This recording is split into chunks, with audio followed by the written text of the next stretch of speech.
January 1945. A dim command trailer sat quietly in the frozen forests of Zandhoven, Belgium. The smell of wet wool and stale cigarette smoke hung heavy in the air, a reminder of the long, bitter winter that had gripped the Ardennes. Outside, the snow was blackened with powder burns and churned mud, the remnants of artillery fire that had carved through the forest in December. The Battle of the Bulge was winding down, but inside the trailer, a different kind of battle was quietly unfolding. Field Marshal Bernard Montgomery sat alone, surrounded by maps, documents, and the faint hum of a generator. Yet he wasn't studying troop movements or casualty reports. His gaze was fixed on the typewriter before him. His fingers moved with the precise rhythm of a predator, each keystroke clacking like a metronome counting down some inevitable reckoning. What appeared on the page was not orders for his forces or artillery coordinates. It was far deadlier. It was a political ambush, a calculated strike aimed not at the Germans massing in the snow outside, but at his own ally, Dwight D. Eisenhower. In this secret telegram, intended only for London's eyes, Montgomery unleashed the ultimate betrayal of coalition warfare. He didn't simply critique American strategy. He tore into the very character of the U.S. Army. The men bleeding in the Ardennes, he wrote, were brave, yes, but utterly ineffective. Their officers were hopeless, their organization a shambles. Every phrase was a scalpel, cutting at the credibility of America's leadership in the middle of a war that had already cost tens of thousands of lives. To Montgomery, this telegram was his ticket to supremacy. He imagined the moment when he could finally wrest control of the European theater from the Americans, secure in the belief that his political maneuvering would remain invisible. He was wrong. The telegram was more than a complaint. It was a lit fuse, stretching from Belgium all the way to London, threatening to blow apart the fragile alliance that had held the Western Front together. To understand why a British field marshal would stab his American allies in the back while Hitler's forces still prowled the forests, one had to look past the carefully curated propaganda reels, the photographs of generals shaking hands and exchanging smiles. The so-called special relationship between the United States and the United Kingdom in 1944 was a marriage of convenience, held together only by the shadow of a common enemy. On one side was Dwight D. Eisenhower, the American general whose genius lay not in battlefield brilliance, but in ego management. Ike could corral some of the most stubborn and ambitious generals the Allies had to offer, maintain coalition unity, and navigate the endless political undercurrents that threatened to derail operations at every turn. He chain-smoked 4 packs of Camels a day, never lost his patience, and understood that wars are not won by brilliance alone, but by coordination and compromise. He represented the industrial might, the numbers, the democracy, and the inexhaustible manpower of the United States. On the other side was Bernard Montgomery, Monty, hero of El Alamein, man who had once bested Rommel, meticulous, brilliant, and insufferably arrogant. He carried with him the pride of an empire teetering on the brink of decline. He saw himself not as a partner, but as the custodian of professional warfare. To Montgomery, Eisenhower was a capable administrator, yes, but hardly a battlefield authority. For months, resentment simmered beneath the surface. The war dragged on in Montgomery's eyes because the Americans were too aggressive, too scattered, too undisciplined. He dreamed of a concentrated thrust into Germany, led exclusively by him, his strategies perfected like clockwork on a chessboard of frozen fields and forested valleys. Eisenhower refused. He refused to hand over control, refused to subordinate American armies to Monty's ambitions. The tension was palpable. a pressurized boiler ready to explode. And when the Germans launched their massive Ardennes offensive in December, that pressure found its release. The Allied front line buckled under the surprise attack. American units were overrun, communications severed, chaos rippling through the rear. For Montgomery, this was not a tragedy. It was validation. From his northern headquarters, he peered at the map with smug satisfaction. The Americans were in disarray, exactly as he had predicted. In his mind, their panic, their retreat, their struggles were proof of the inferiority he had long preached. He genuinely believed the U.S. Army teetered on the edge of collapse, that only the steady hand of a professional British general could prevent total annihilation. This was the savior complex in its purest form. Montgomery did not see himself as an ally helping a friend. He saw himself as a stern headmaster, ready to discipline unruly schoolboys. He assumed that after he stepped in, corrected their mistakes, and imposed his meticulous order, the Americans would be grateful. He expected them to bow before his intellect and hand over the reins of the war, willingly acknowledging his superior command.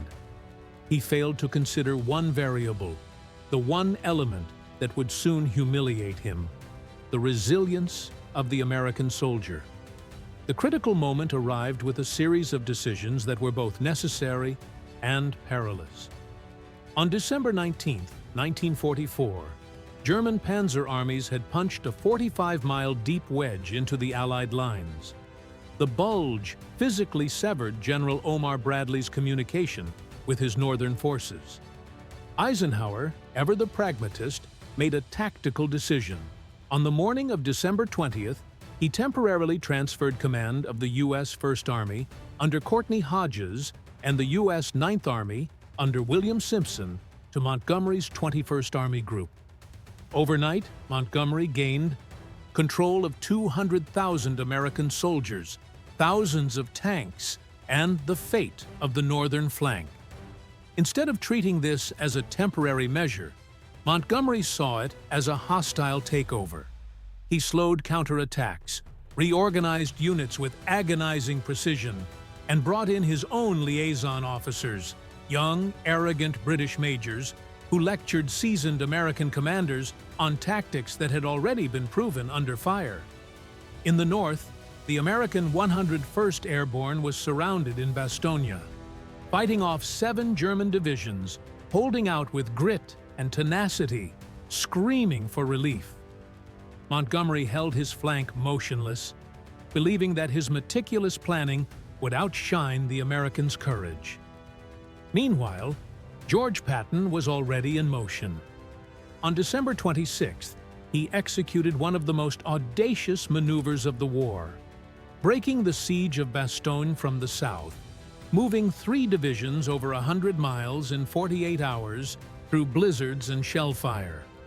Yet, while Patton's forces surged forward to save the screaming Eagles, Montgomery remained in the north, polishing lines, reorganizing maps, and issuing orders from a safe distance. Treating seasoned American troops like fragile toys he refused to share. But Montgomery's silence on the battlefield was mirrored by the chaos he created over the telegraph wires. Between December 25th and January 1st, 1945, his secret letters to Field Marshal Alan Brooke in London painted a damning picture of American incompetence. He bypassed the official chain of command entirely. His words were not cautious critiques, but incendiary accusations. The Americans are in a complete shambles. There is no grip anywhere. He claimed that without him, the front would have collapsed entirely, and demanded full operational control, effectively relegating Eisenhower to a figurehead. He didn't stop at strategy. He attacked character, labeling American troops as brave but fundamentally useless, lacking proper leadership and training. He ignored the reality that by this point, American forces had suffered 75,000 casualties, including 19,000 killed in action, holding the line against the SS Panzer divisions. His telegrams were not complaints. They were political explosives. Letters that, if discovered, could have unraveled the alliance and destroyed his career. Montgomery, blinded by confidence, didn't encrypt all his messages, assuming that prestige and rank would shield him. He was playing a high-stakes game of poker, betting the cohesion of the Allied armies against his personal ambition. On January 7, 1945, Montgomery compounded his errors with a public press conference. For 30 minutes, he dominated the room with a speech that would go down as one of the most tone-deaf moments in military history. He used the pronoun I 57 times, describing the Battle of the Bulge not as a desperate American stand, but as a testament to his own genius. He claimed he had employed the full might of British forces to rescue the Americans, when in reality, British involvement had been limited to the final stages. American casualties totaled 89,000, while British losses numbered barely 1,400. Yet Montgomery presented himself as the savior, painting the Americans as a panicked rabble in need of British discipline. At Bradley's headquarters, the transcript was received like a slap to the face. The mild-mannered general turned purple with rage, slamming his fist against the map board, declaring he would never take an order from Montgomery again. The secret betrayal was now public. Eisenhower received the news like a physical blow. The full scale of Montgomery's audacity laid bare. Ike, the master of compromise, the man who had swallowed pride to maintain coalition peace countless times, felt the weight of this insult strike deep. He didn't shout or throw objects. Instead, he reached for a clean sheet of paper, the smoke curling around him, and began drafting a cable to General George Marshall in Washington. The message was polite, bureaucratic, and utterly lethal. It was an ultimatum: Montgomery or Ike. One had to go. The realization of what Montgomery had done hit like a thunderclap in London. Winston Churchill, usually adoring of his favored general, suddenly understood that Monty had gone too far. The British Prime Minister, who had long indulged the arrogance of the hero of El Alamein, saw the truth. This was no longer a question of battlefield brilliance. This was politics at the highest stakes, and the alliance itself was trembling on the edge of collapse. Montgomery had insulted the Americans at a moment when their courage and tenacity had saved the entire front. He had challenged the authority of the Supreme Allied Commander and had done so with the presumption that Britain's reputation alone could shield him. Churchill's face drained of color as he read the intercepted telegrams and the transcript of the press conference. Every line revealed the dangerous magnitude of Montgomery's ego. Churchill acted swiftly.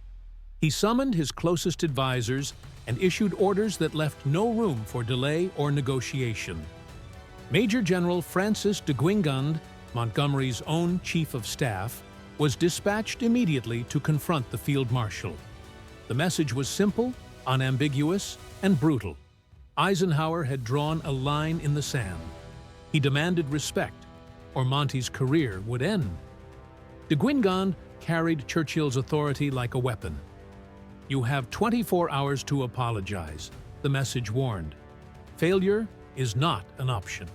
The alliance depends on it." Montgomery, isolated in his caravan, could scarcely comprehend the storm descending upon him. He had believed that his prestige and battlefield record rendered him untouchable. He had thought that Eisenhower's restraint, his patience with British egos, meant he could act with impunity. Now, faced with the unmistakable weight of Churchill's mandate, he began to sense the peril. For the first time, the arrogance that had defined his command crumbled into uncertainty. Alone, he sat staring at the typewriter. The machine that had so recently been the instrument of his political assault, now seeming to mock him. Each letter he typed would either save or destroy him. The lesson came in the harshest of forms: humility imposed by necessity. Montgomery drafted a letter to Eisenhower, the words a careful balance of contrition and reconciliation. He began cautiously. "Dear Ike, I am distressed that my press conference has caused you trouble." Each sentence felt like a step across a minefield, the wrong word capable of igniting a political explosion. The most critical passage, the forced retraction, was the hardest to write. "Your American soldiers are brave and fighting magnificently. It is an honor to serve beside them." The word subordinate in the closing signature was more than a formality. It was the acknowledgement of a truth Montgomery had long resisted. The letter reached Eisenhower the next morning. Reading it, he did not gloat or rub in the field marshal's humiliation. He simply set aside his own draft of resignation, crumpled it in his hand, and discarded it. His reply was concise, almost understated. "Thanks, Monty. Let's get on with the war." In those words, Eisenhower had reclaimed authority, re-established respect, and defused a political time bomb, all without a single public confrontation. The fallout was immediate but subtle. Montgomery's apology preserved his position, but it stripped him of influence. From that day forward, Eisenhower's strategy would no longer be undermined by the personal ambitions of the British general. While Monty obsessed over grand, deliberate northern offensives, Eisenhower and his American commanders moved decisively elsewhere. When the time came to cross the Rhine, Montgomery demanded an elaborate and slow-moving operation in the north, but Eisenhower unleashed Patton and Bradley in the south, racing their armored divisions quietly across the river, stealing the initiative, and ultimately claiming the glory of being the first across. The broad front strategy that Montgomery had despised became the law of the land. American forces, now numbering in the millions, advanced across Germany with speed, coordination, and devastating efficiency. The British 21st Army Group, powerful though it was left to clean up the flanks, while the American juggernaut surged forward. By May 1945, the United States Army in Europe had grown to over 3 million men, the contribution of the British dwarfed by sheer American industrial and logistical might. The lesson was clear. Strategy was critical, but in coalition warfare, logistics, production, and the ability to coordinate immense forces mattered even more. Montgomery's hubris, his underestimation of American resolve, had nearly fractured the alliance entirely. The secret telegrams he had sent and the public insults he had made could have destroyed trust between Washington and London, leaving the Western Front vulnerable to German exploitation and giving Stalin a strategic windfall. The intervention of Churchill and the deft, silent response of Eisenhower prevented disaster. Churchill recognized that the era of British dominance was over. The industrial and manpower supremacy of America was now the decisive factor in Europe. Monty's understanding of battlefield genius, brilliant though it was, could not override the realities of coalition warfare. In his caravan, Montgomery sat stunned, forced to confront a truth he had long resisted. The Americans were no longer the useless allies he had so contemptuously dismissed. The men he had called disorganized, untrained, and incompetent had shown not only resilience under fire, but the capacity to operate with precision, coordination, and ferocious determination. The 101st Airborne at Bastogne had not merely survived, they had held and had been saved not by British brilliance, but by American initiative and the bold, aggressive maneuvers of Patton. History would remember the Battle of the Bulge for the frozen forests, the bitter cold, the courage of the American soldiers, and the heroism of the 101st Airborne. But the most dangerous moment of that winter, the moment that threatened the Allied war effort in a way that bullets and artillery never could, had happened not on a snowy battlefield, but in a telegraph office, in the corridors of coalition power. Words, typed on a telegram or spoken at a press conference, were as lethal as any weapon when wielded with ignorance and hubris. Montgomery had called the Americans useless, believing his judgment infallible. But history and the immediacy of political reality proved him wrong. It took the intervention of Churchill, the calculated calm of Eisenhower, and the sheer audacity of American command to correct his error before it became catastrophic. The alliance survived not because the generals respected each other, not because ego had been tamed voluntarily, but because one man understood when to threaten, and another knew how to enforce that threat without destroying the coalition itself. The telegrams were buried in the archives, the letters filed away, and the incident faded from public memory, but the scars remained. Montgomery never forgot the humiliation, nor the lesson in humility imposed by Churchill and enforced by Eisenhower. The Americans, meanwhile, continued to advance, their industrial machine and tactical aggressiveness proving unstoppable. The bulwark of the Western Front, the architects of their own destiny in Europe. The arrogance of a single general had been checked by political and strategic necessity, ensuring that the Western alliance would endure, that the operations across the Rhine, through the Ruhr, and into the heart of Germany could proceed with coordination rather than discord. In coalition warfare, lessons are learned not just from victory or defeat, but from the interplay of personalities, egos, and the unforgiving arithmetic of global power. Montgomery's misstep, dangerous as it was, reinforced an essential truth. Alliances demand respect, communication, and the recognition that no single genius can substitute for the coordinated strength of multiple nations working toward a common objective. Eisenhower understood this better than anyone. He did not merely manage armies, he managed temperaments, pride, and politics in equal measure, and in doing so, ensured that the men fighting and dying in Europe had a chance not just to survive, but to win. The Americans, with Patton, Bradley, and Eisenhower leading, had demonstrated that courage and initiative, when paired with logistical supremacy and strategic coordination, could withstand not only the enemy, but also the misjudgments of their allies.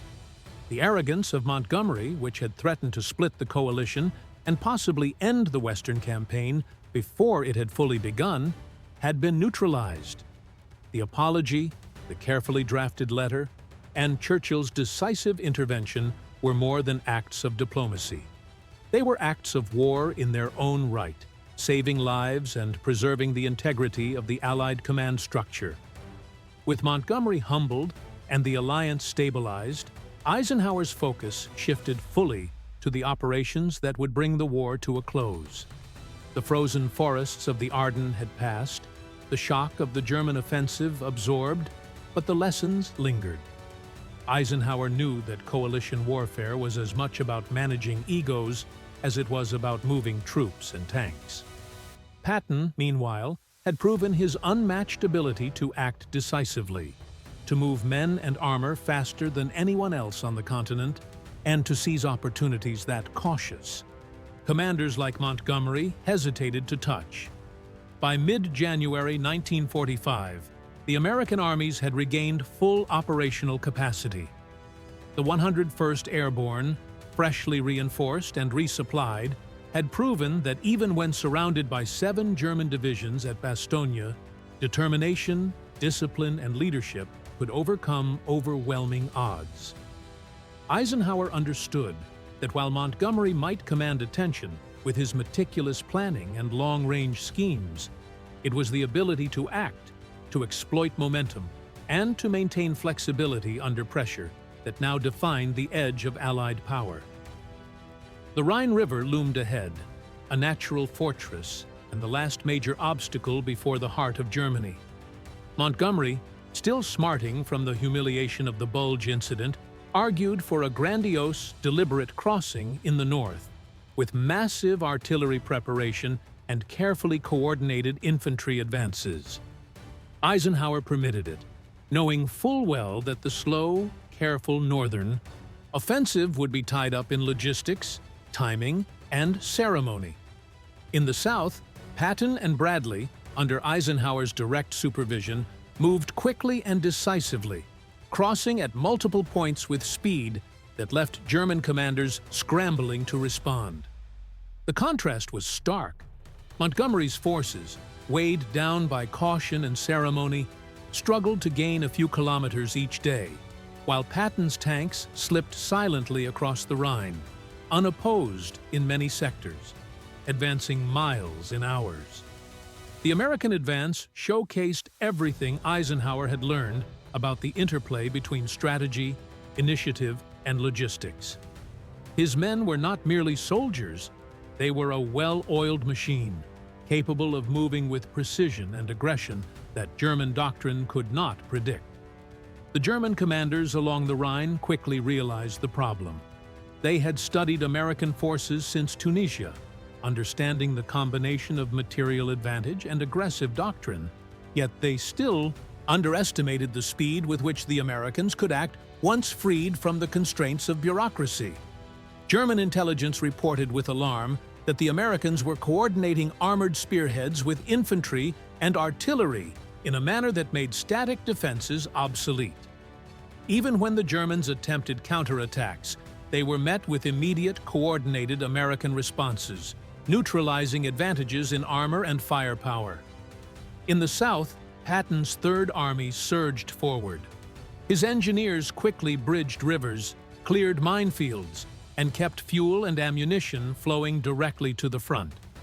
Infantry advanced alongside tanks, coordinating with artillery and air support with precision that left German defenders disoriented. The Americans were no longer reacting. They were dictating the tempo of the war. German officers who had faced their army in North Africa and Sicily marveled at the difference. The troops who had been mocked as inexperienced and soft at Kasserine Pass were now executing maneuvers that no German general could have anticipated 3 years earlier. Meanwhile, in the north, Montgomery's 21st Army Group crawled forward. Artillery barrages shook the towns and villages along the Rhine, but progress was painstakingly slow. Eisenhower allowed it, understanding that British prestige could be preserved without allowing Monty to overshadow the decisive maneuvers unfolding in the South. The British were meticulous, disciplined, and professional. But in this new era, speed and aggression mattered more than perfection. By March 1945, the Americans had raced across Germany, capturing key cities, cutting off German supply lines, and preventing the enemy from consolidating their defenses. Patton's Third Army moved with relentless momentum, while Bradley's forces pressed the northern flank, ensuring that German retreats were chaotic and costly. The vast industrial and logistical might of the United States allowed these advances to continue unimpeded, demonstrating the unique advantage of a nation that could field armies of millions while sustaining them with unmatched efficiency. Montgomery, confined to the north, could only watch as his calculations and careful preparations were rendered largely irrelevant. Eisenhower, having learned the lesson of coalition warfare, did not gloat, but quietly directed operations to maximize results. Patton and Bradley received freedom to maneuver, while Montgomery was contained, an elegant, subtle exercise of power that ensured both military success and political balance. By April, the American armies had breached the Rhine fully, driving deep into the German heartland. The contrast with Montgomery's northward advance was unmistakable. Where the British forces had advanced kilometers at a time with exhaustive planning, the Americans had covered dozens of kilometers, capturing cities, taking prisoners, and seizing vital industrial centers. The battlefield reflected the lesson of Bastogne and the Ardennes. Initiative, decisiveness, and coordinated aggression were now the defining factors in modern warfare. As German forces retreated, Eisenhower and his commanders prepared for the final offensive into central Germany. Logistics became the lifeblood of the operation, with supply lines stretched across hundreds of kilometers, yet functioning flawlessly. Patton's armies required massive amounts of fuel, ammunition, and food, and each convoy was synchronized with precision that ensured momentum was never lost. Bradley coordinated infantry advances with armor and artillery in a manner that neutralized German attempts at counterattack. Every victory was measured not just in territory gained, but in the speed, coordination, and decisiveness with which it was achieved. Montgomery, meanwhile, remained in his northern sector, attempting to coordinate his forces with slow, methodical planning. He wrote reports, prepared detailed orders, and monitored artillery, barrages. But the decisive actions were no longer in his hands. His political maneuvers, the telegrams, and his press conference had cost him influence and ensured that the American-led operations would define the course of the war. By May 1945, the American armies were standing deep inside Germany, far ahead of the British. The 101st Airborne had fought brilliantly. The Third Army had surged past the Rhine with unprecedented speed, and logistical support had never faltered. The German military, exhausted, outnumbered, and outmaneuvered, finally surrendered. The victory was decisive, complete, and irreversible.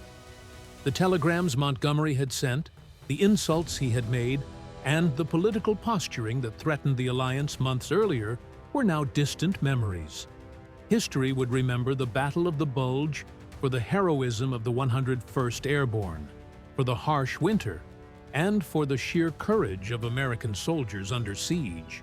But the most dangerous and potentially catastrophic moment of that winter had been in the shadows, in the telegraph offices, in the careful drafting of letters and cables.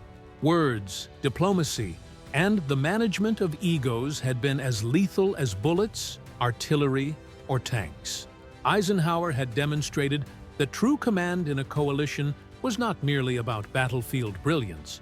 It was about maintaining unity, enforcing discipline, and understanding the broader strategic picture. Patton had shown that boldness, decisiveness, and audacity could exploit weaknesses in both the enemy and, occasionally, one's allies. Montgomery had learned the hard way that respect, timing, and humility were as essential as strategy. The war moved on, but the lessons endured. Coalition warfare demanded not just soldiers, tanks, and artillery. It demanded the careful calibration of personalities, the management of rival egos, and the recognition that the industrial and logistical might of a nation could outweigh even the brilliance of its generals. The apology Montgomery sent, forced by Churchill and Eisenhower, preserved the alliance, ensured operational success, and demonstrated the unique interplay of power, politics, and strategy. When the victory photos were taken in the spring of 1945, the Americans were front and center, a testament to their initiative, discipline, and industrial might. The British stood to the side, respected but secondary. The secret telegrams were buried, the press conference transcripts stored away, but the impact had been profound. The alliance survived, the Western Front held, and the lessons of Bastogne and the Ardennes would echo in military academies for generations. The 101st Airborne, the Third Army, Bradley, Patton, and Eisenhower all had demonstrated that American forces were no longer the inexperienced troops Montgomery had once dismissed. They were decisive, coordinated, and unyielding. They had transformed from underdogs to architects of victory. And in the process, they had taught a lesson that no press conference or telegram could ever undo. In modern warfare, initiative, logistics, doctrine, and leadership mattered more than ego. By the end of May 1945, Germany had surrendered. The Western Allies triumphant. The political and military lessons of the winter of 1944 and 1945 had been hard-earned. Coalition warfare had survived because one man had the authority to threaten, another had the insight to enforce that threat, and a third had the audacity to act decisively on the battlefield. Words, diplomacy, and the careful management of personalities had saved millions of lives, preserved the alliance, and ensured that when victory came, it was the Americans and the unity they maintained under Eisenhower's command who would define it. History would remember Bastogne, the Ardennes, and the Battle of the Bulge for snow, shrapnel, and courage. Yet the most perilous moment had been the unseen struggle between telegrams, letters, and the clash of egos. Churchill's intervention had prevented the collapse of the Western Alliance. Eisenhower's steadfastness had ensured the Americans could fight and win without being undermined. Patton's audacity had demonstrated the unmatched power of speed and decisiveness. And Montgomery, forced to confront reality, had finally acknowledged the truth. The Americans were no longer the inexperienced, disorganized troops he had once scorned. They were the decisive force that would shape the outcome of the war. In the end, the telegrams were buried, the letters filed away, and the winter passed. But the lesson endured. In coalition warfare, words could kill as surely as bullets. Pride could destroy alliances as swiftly as Panzer divisions. And decisive action, backed by discipline, leadership, and the industrial might of a nation, would always define victory.